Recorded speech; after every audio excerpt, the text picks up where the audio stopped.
Oh, well, everybody's heard about the bird. Bird, bird, bird. The bird's a winner. Well, a bird, bird, bird. Bird is a winner. Well, a bird, bird, bird. Well, a bird is a winner. Well, a bird, bird, bird. The bird's a winner. Well, a bird, bird, bird. Well, a bird is a winner. Well, a bird, bird. The bird's a winner. Well, a bird, bird, bird.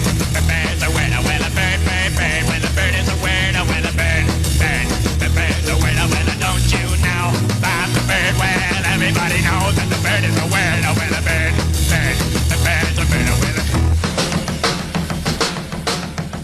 Hello everyone, Spaniard here. It is the 11th of May 2022, and a couple of days ago I posted a video concerning matrix freedom and one Mr. Iain Stamp, and just really providing you with some information about that operation, so that you could actually make some kind of informed decision as to whether or not you wanted to part with your cash and go deal with them. Okay, below the video in the comments, I actually posted a number of links for you to go and have a look at, and what I'm about to do is actually read from one of those links. Okay, so this is a website called bondreview.co.uk, and this was an article which was posted on January the 2nd 2020.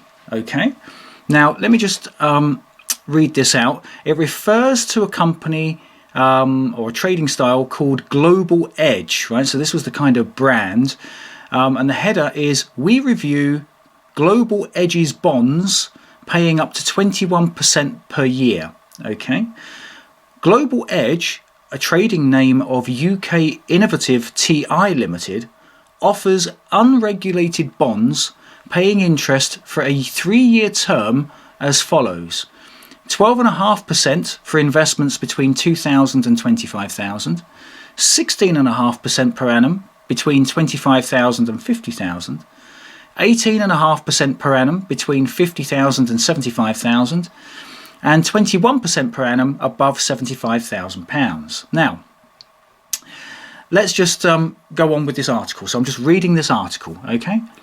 Funds raised are to be used to gamble on various sports. Global Edge claims to have advanced algorithmic technology which identifies when bookmakers have priced their odds incorrectly, and a platform which automatically bets on markets where it has an edge. I guess that leads to the brand Global Edge, right? Global Edge promotions claim that their system is non-correlated to the economy, which means you can earn consistent profits regardless of Brexit and other economic conditions.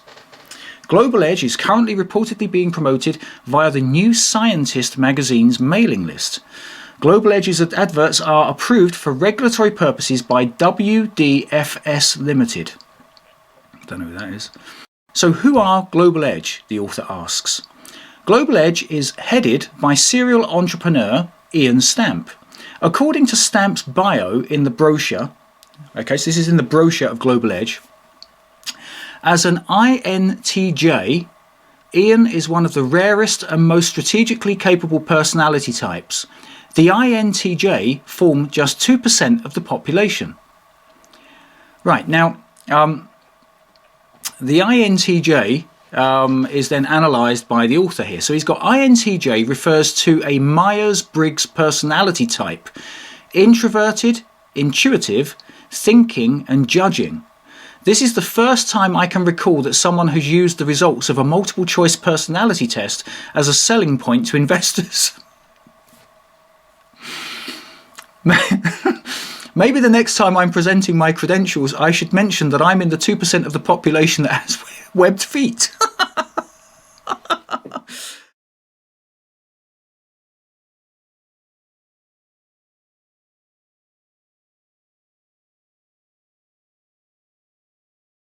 So that's how Iain Stamp has measured himself on this multiple choice personality test.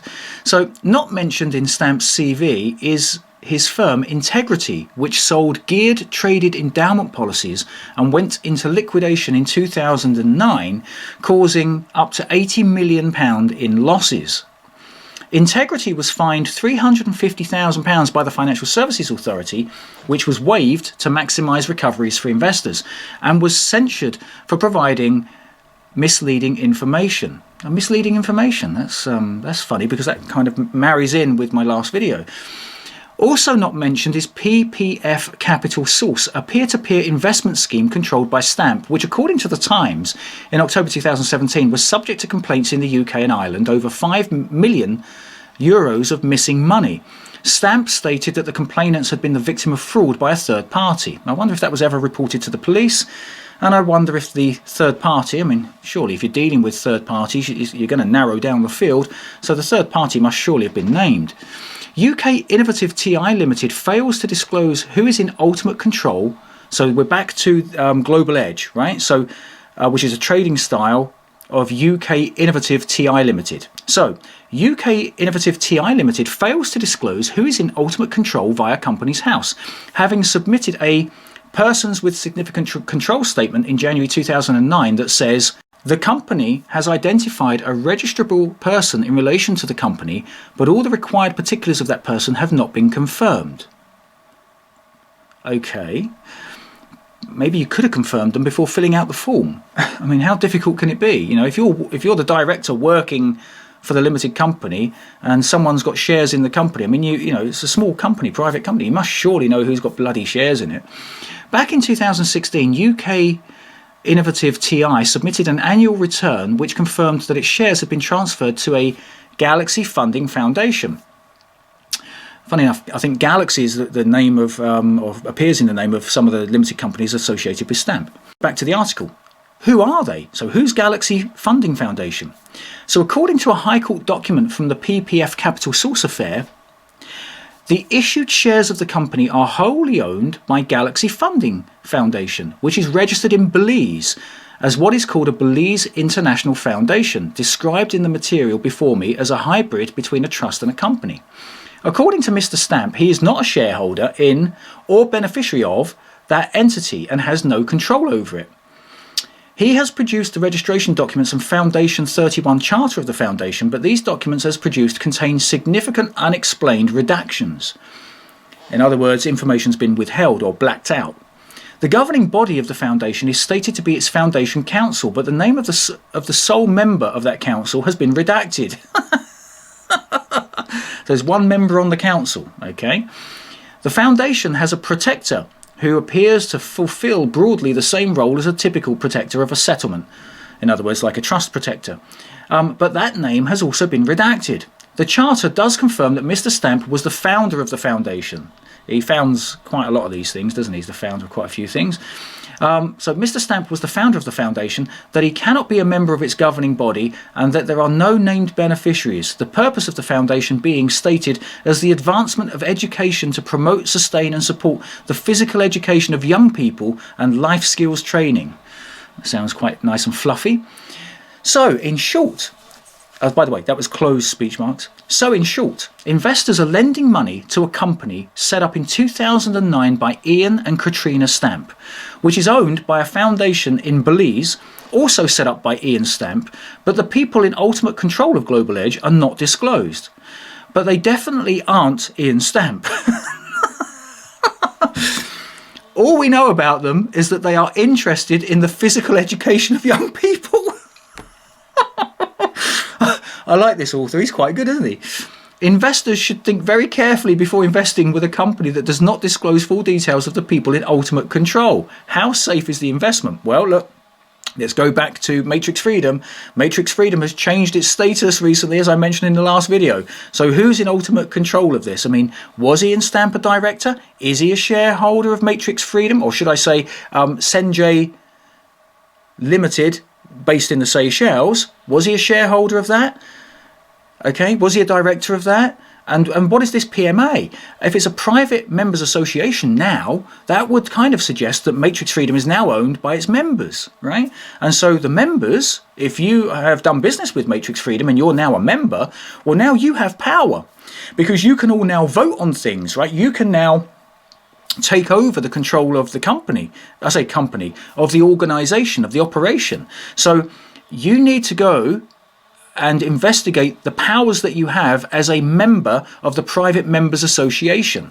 I don't know whether Iain Stamp turned it into a Private Members Association on purpose. I don't know whether he fully understood what the implications are, but I would suggest you go check out the implications of being a member of a Private Members Association, because you may find, if you've done business with Matrix Freedom, you may find that you now have some power. Anyhow, let's get back to this article. So how safe is the investment? These investments are corporate loans, and if Global Edge defaults, you risk losing up to 100% of your money.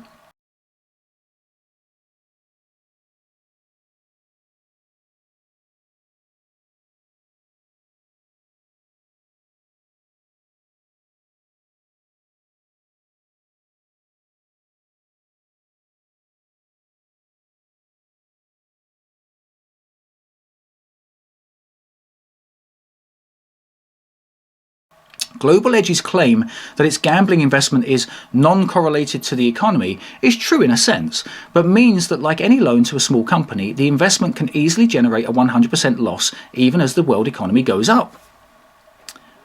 Global Edge's brochure claims that in live testing from February 2018 to February 2019, the algorithm turned 20 grand into £5,277,694.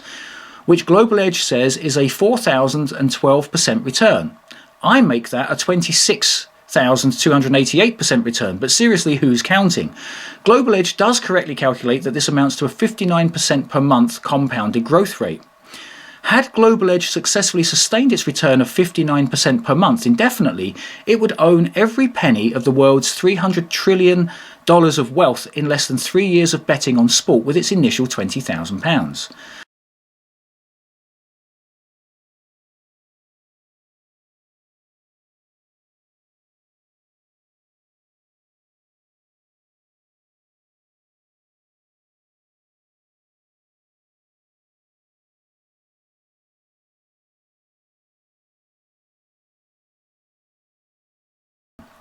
Thankfully, the directors do not insult investors' intelligence by pretending they can sustain growth rates of 59% per month. Apparently, there are liquidity constraints on some of the markets that the platform trades on.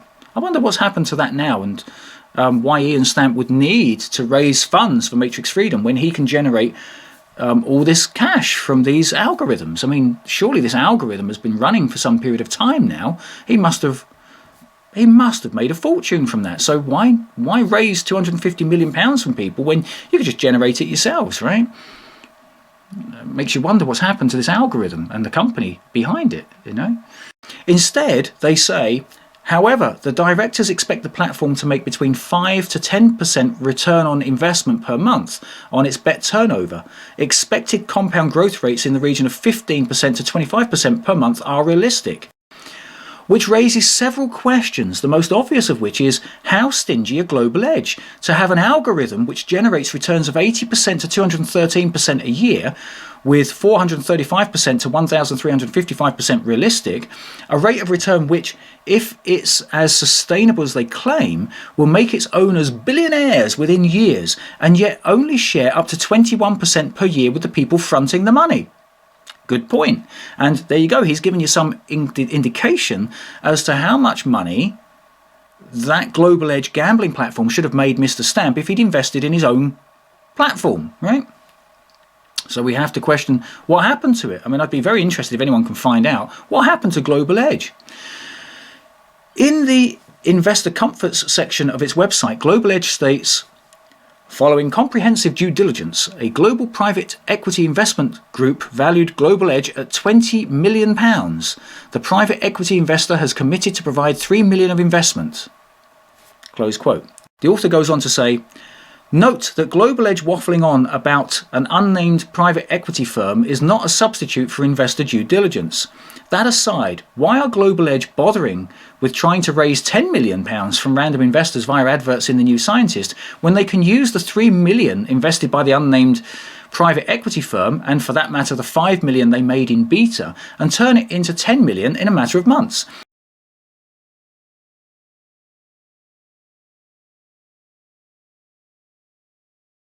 Header, asset-backed lending. Also listed under investor comforts is that bonds are backed with a first legal charge over the company's assets. Now, this is something that Ian Stamp has offered over the assets of, I think it's Wealth Fortress, right? Now, I checked out on Companies House, Wealth Fortress. I think they have assets of 57 grand. And he's offering debentures and is trying to borrow 250 million. 250 million pounds he's trying to borrow, and he's going to let you have a charge over the assets of 57 grand. At least that was the assets as of, I think it was over a year ago, the last reported accounts. I've got no doubt what he's going to be doing. Okay, I'm going to hazard a guess here. So this is a pure guess on my part, calculated guess. I reckon he's going to be taking all these private records that he's creating for these mortgage claims, this alleged mortgage write-off and indemnity claim. He's going to be taking these private records, or liens, and he's going to drop them into the company, Wealth Fortress, which is going to boost up the balance sheet. And then you're going to lend him cash, and then he's going to give you a charge over the balance sheet of Wealth Fortress, which has actually been propped up with liens, right? Lien securities, dropped in as assets. That's what I reckon, as a guess, he's doing, right? Of course, that's all well and good, until the company folds, or if the company folds. If the company folds, well, then you're screwed, aren't you? And if Wealth Fortress was to fold, and he's then borrowed this 250 million pounds, and you've got charges over 250 million pounds worth of liens, you're going to have to be able to monetize the liens. And if he could monetize the liens, right, if he had the process to monetize the liens, he wouldn't bother with all this malarkey. He'd just go and monetize the liens, wouldn't he? Because that makes sense, right? So one would have to hypothesize and deduce that he's having problems monetizing the liens. Secured lending is not risk-free, as there is a risk that if the underlying borrower defaults, the security cannot be sold for enough to cover the loan. Well, there you go. That's in this article. What Global Edge's algorithm will be worth if it has defaulted on its bond will be extremely uncertain, given that if Global Edge runs out of money to pay investors, its predicted returns will have proved over-optimistic. Investors in asset-backed loans have been known to lose 100% of their money when it turned out that there were not enough assets left to pay investors after paying the insolvency administrator, who always stands first in the queue. We are not in any sense implying that the same will happen to investors in Global Edge, only illustrating the risk that is inherent in any loan note, even when it is a secured loan. Okay, so this is what they call debentures, right? If investors plan to rely on this security, it is essential that they hire professional due diligence specialists working for themselves, not Global Edge, to confirm that in the event of a default, the assets would be valuable and liquid enough to compensate all investors. Investors should not simply rely on what Global Edge tells them about their assets. Header: should I invest in Global Edge? This blog does not give financial advice. The following are statements of publicly available facts or widely accepted investment principles, not a personalized recommendation. Investors should consult a regulated independent financial advisor if they are in any doubt. As with any individual loan note to a small unlisted company, this investment is only suitable for sophisticated and/or high net worth investors who have a substantial existing portfolio and are prepared to risk 100% loss of their money. As an individual illiquid security with a risk of total and permanent loss, Global Edge's loan notes are much higher risk than a mainstream diversified stock market fund, despite its claim to offer consistent profits regardless of economic conditions. Before investing, investors should ask themselves, number one, how would I feel if the investment defaulted and I lost 100% of my money? Number two, do I have a sufficiently large portfolio that the loss of 100% of my investment would not damage me financially? Number three, have I conducted due diligence to ensure the asset-backed security can be relied on? The author goes on to say, there is no betting algorithm that consistently and scalably generates returns of 21% per year after costs, let alone the 5 to 25% a month that Global Edge claims. If Global Edge had one, they would be quietly turning their own £5 million into a £1 billion fortune and not dilute their returns by soliciting investment from others. Absolutely correct. So one must hypothesize and say that Mr. Stamp is now seeking 250 million from used lot because this doesn't work. Global Edge doesn't work, right? Brilliant strategy there. The reality is that investing in a bond paying 21% per year is a pure gamble, and one where someone else holds all the cards. Isn't betting supposed to be fun? Question mark. So there you go. So that's the article at www.bondreview.co.uk/2020/01/02/we review global edges bonds paying up to 21% per year. I'll put the link below this video. Yeah, okay. So it would appear, and I'd be interested to see what the track record was there, Mr. Stamp. But it would appear more pie in the sky claims and advertising there. Blue sky marketing, as we used to call it way back in the day. Blue sky marketing, kind of dreamland marketing, where people have to be dreaming to believe it kind of thing. But anyhow, I don't believe any of that. And clearly, had that worked, he would not have to be trying to source £250 million from unsuspecting investors out there right now. Oh, well, everybody's heard about the bird. Bird, bird, bird. The bird's a winner. Well, a bird, bird, bird. Bird is a winner. Well, a bird, bird, bird. Well, a bird is a winner. Well, a bird, bird, bird. The bird's a winner. Well, a bird, bird, bird. Well, a bird is a winner. Well, a bird, bird. The bird's a winner. Well, a bird, bird, bird. The bird's a winner. Well, a bird, bird, bird. Well, a bird is a winner. Well, a bird, bird. The bird's a winner. Well, don't you know about the bird? Well, everybody knows that the bird is a winner. Well, a bird. The bird's a winner with it. Well, everybody's heard about the bird. Bird, bird, bird. The bird's a winner with a bird, bird, bird. The bird's a winner with a bird, bird, bird. The bird's a winner with a bird, bird. The bird's a winner with a bird, bird, bird. The bird's a winner with a bird, bird, bird. The bird's a winner with a bird, bird, bird. The bird's a winner with a bird, bird, bird. The bird's a winner with a don't you know about the bird? Well, everybody's talking about the bird, with a bird, bird. The bird's a winner with a bird.